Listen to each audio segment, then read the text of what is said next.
Hello and welcome to the Bravo Config 99 podcast, where we talk about all things to do with tech, getting into tech, and following my journey as someone who is a network technician and systems technician, looking to progress down the line to become a network engineer. And we're going to be talking today on how to study for certs like the CCNA, certifications like the CCNA. How do we study for them? I'm going to be giving you how I did it, and that helped me get a job in tech 100%, which was in 2025, at the beginning of 2025. So it's all very current. And I think I would have loved to have listened to somebody talk about this when I was at that stage of looking to transition and focus all my attention on a tech career. So let's talk a little bit about who and what. So who really is this for? CCNA. Now, it's seen as, I love it when they call it an entry-level certification, because when you start studying CCNA, you're like, how is this entry level? But it's it's Cisco Certified Network Associate, so it is designed to be that first certification. However, Cisco has brought out the CCST, which is a Cisco Certified Support Technician, which really is before CCNA. That's what I did. I just saw it as a bit of a path to do CCNA. But don't be phased if you're not doing CCNA, because the other certs that are out there aimed at a similar level, still require the same sort of thought process, the same discipline, determination, and sort of study routines to be able to pass them. So, you might be going for CompTIA, Security Plus, whatever. Whatever it is, whether this is for people who are really trying to get that first significant certification on their tech journey. So I'll tell you a little bit about how I did it then. So I was working full-time in an insurance role. Previous to that, I had worked in in construction, and really badly hurt my back, had some surgery and was out of action, and really gave me a bit of time to look at my life. I wasn't happy with the sort of temporary jobs that I had been doing for the last 4 years. Now, before that, I did have some technical experience with the armed forces as a electronics warfare systems operator, and on the railway when I left the army as a network and telecommunications technician.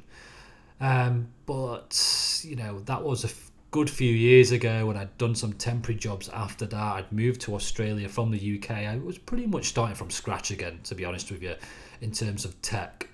So yeah, I after doing a bit of digging, speaking to a few people, because I've got some good friends who are network engineers and consultants, I thought, let's start this journey off by gaining a certification to help me understand the fundamentals of networking. And I just saw CCNA, as the one that would give me that sort of, so that's why I went for it, basically. Let's have a look. Just looking at my notes here. So what we'll talk about is getting started, the routine and discipline to get through all that course material, study process, how I did it, physical lab, is that needed? We can talk about that, a quick summary, and we'll go from there, because I want these podcasts to be short, something you can listen to on the way to work or when you're walking the dog, whatever it is, maybe going for a quick run. So you're thinking of getting into IT, networking, you are pretty sure on the certification that you want to do, and now you need to actually go through the process of getting it done, getting it ticked off, getting it passed. Stage one, you've picked the certification that you're going to study for. You have to stick with that choice, okay?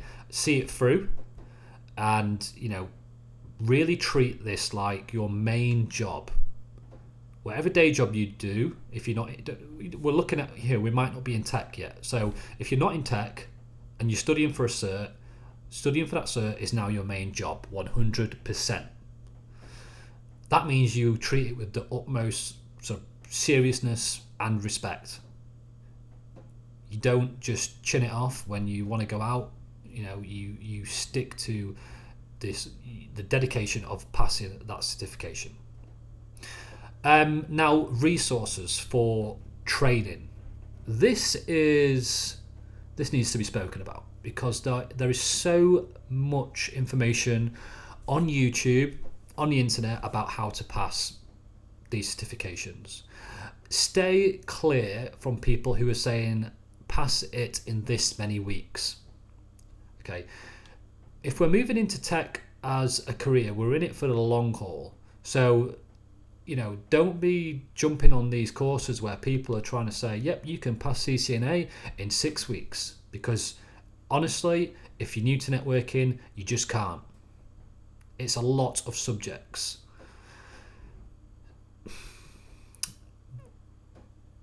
You need to look at what resources you're going to use. Now, for me, I chose CBT Nuggets, which meant paying each month for their learning material. Now, you need to look at this in two ways. You don't have to pay for your learning material. There's plenty out there, like Jeremy's IT Labs, which is fantastic. And that's free. It's on YouTube. These people have put a massive amount into like open source material for people to learn networking. I paid for my training resources because I wanted to be so regimented in terms of I'm paying for that. I need to get as much value from it as possible. So that means sitting down and studying and not sort of getting sidetracked because I'm paying for it. I need to get my money's worth. That's the sort of mentality that I took with it. And I didn't trust myself to not get distracted by looking at other various training sort of resources. Now, I would stick to no more than 3 resources. That's maybe 3 different people, 3 different learning platforms or whatever. The way I did it, I did all my lessons on CBT Nuggets. So it was like 120 hours of material, a lot. Then I would practice it on the labs that they provide you, and then I would top it off with Jeremy's IT Labs because he does go into a lot of detail. So essentially I just use 2, CBT Nuggets and Jeremy's IT Labs. And when it comes to extra things like labbing, this is really important because you are being taught the commands and how to configure devices with different specs and different configurations. You need an element of repetition to understand how it works and how putting a certain configuration on one device might affect the other, and how they behave. So Cisco Packet Tracer is fantastic for this. It's essentially a piece of software you download for free, and it's a virtual labbing environment. So you'll be able to click and drag a load of routers or switches or laptops, phones, PCs, click into them devices, practice all the configurations and command line sort of the correct syntax, that's what I'm trying to say, and correct commands for those devices, and just practice. Play out different scenarios. Jeremy's IT Labs has some great packet tracer exercises that you can do as well. So those are definitely recommended. If you are already employed in tech, I would say definitely be asking. So if you are like maybe one of the lower level IT support jobs, I would definitely be asking for time to practice and study for your cert if it's possible on the job. Maybe there's periods of downtime. Definitely, if you're doing this for your employment that you're already in, I would try and get as much from them as possible. Or maybe even take a switch home, borrow a switch, I don't know, and connect to it. practice creating VLANs, port security, all the things that you'll learn on CCNA. Now I'm going to talk about this sort of mental shift that you need to make when studying for a certification that requires a lot of work and dedication. CCNA has a hell of a lot of topics, and some people will say it's one of the hardest exams that you'll actually come up against because you might not be familiar with the topics. There's so much to learn, and it can just be so overwhelming. So the way I pretty much did it was got back from work when I was in the insurance job.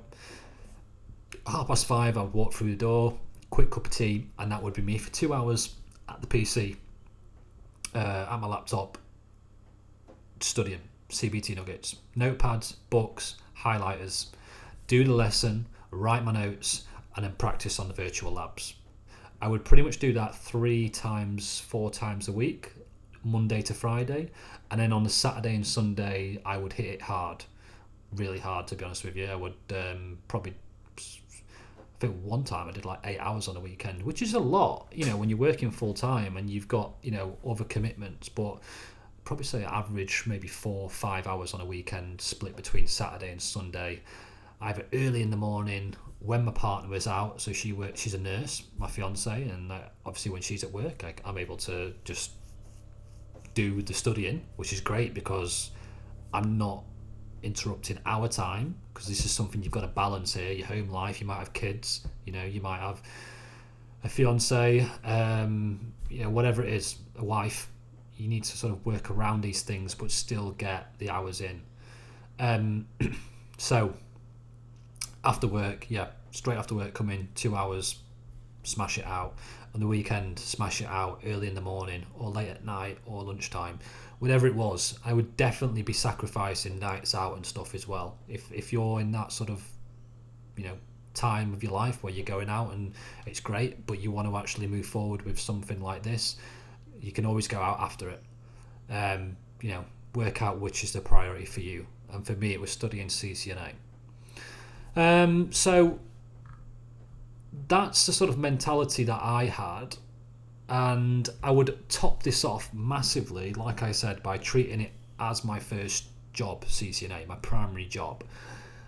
That would also mean that any spare time that I had to myself where I wasn't behind my PC was an opportunity to listen to a podcast and really, just get those topics stuck into my brain so I understood them. I mean, I'd walk the dog and I'd listen to a podcast on OSPF, the basics on OSPF, listening to more technical OSPF podcasts. Then it would be spanning tree, then it would be port security, DHCP, DNS, whatever it is. The podcasts are brilliant to listen to when you're walking a dog or you're commuting to work, and they make a massive difference. That compounding of small extra bits makes a massive difference. Trust me. We've even got the AI software now to produce your own podcast. Upload a PDF with whatever training material that you've got, and it'll produce you a podcast. There's so many tools out there. There really is. But that's something I would highly recommend. Flashcards. I didn't really do the flashcards that much, to be honest with you. And people swear by them. I get the science behind it. You're presented with something and you're actually exercising that part of your brain that didn't know that topic was coming up, so you're having to sort of think about it. I get why they're so effective. I think because I was doing so much studying and the podcasts and listening to other stuff, I couldn't really do. I did have some flashcards, I did do them a little bit, but not as much as really some people swear by. I actually did a lot of stuff with AI. I would just get ChatGPT to set me up a 25 question quiz when I got into my insurance job in the morning. So I'd be dealing with clients, and then on the side I'd have a 25 question quiz on DNS or DHCP or subnetting. So yeah, I was living, breathing and sleeping it, basically. That's what you've got to do. I would also say as well, book your exam before you are ready. So book the exam, gives you that rocket up the arse to really think, right, I've got the exam coming up, I need to put studying in this weekend. If you haven't got it booked, you will put off studying when things crop up 100%. So booking the exam prior, and I did mine at home as a virtual exam. It was virtualised as a proctor sort of watching you, but I think I'll go to the test centre next time because I kept getting a message going, stop talking or move your hand from your face, and I wasn't talking at all. It's just that they get a little bit over the top when they monitor you on the camera when you're doing it at home. You've also got to sanitise your entire working area. It's fine if it's convenient. Last thing I want to talk about is the physical lab. Now, I actually got a physical lab I found on Facebook Marketplace a guy who actually worked for Cisco who was selling his gear that he used for CCNA. Now he had three Cisco routers, 3 Cisco switches, a load of Ethernet cables, an IP phone, and he was selling it for like $140. He came and delivered it as well, which I just thought was like, okay, awesome.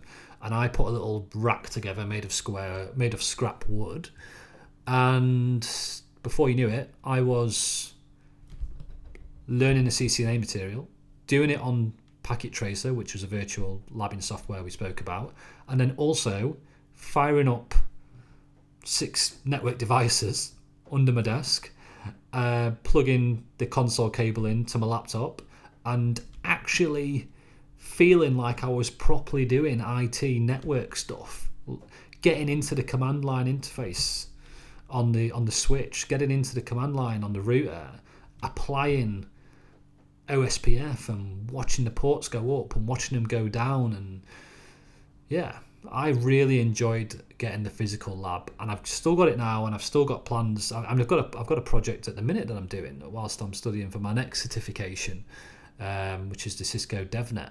But yeah, I also just think it shows that you are quite serious about it. It's something to show off as well. You know, I've put it on my social media channels, and it's gained thousands and thousands and thousands of views and comments. That's on LinkedIn and on other social platforms as well. But yeah, physical lab. If you haven't done networking, if you haven't done an IT job, at least you will see and feel what like a switch or a router looks like, even if you just get one.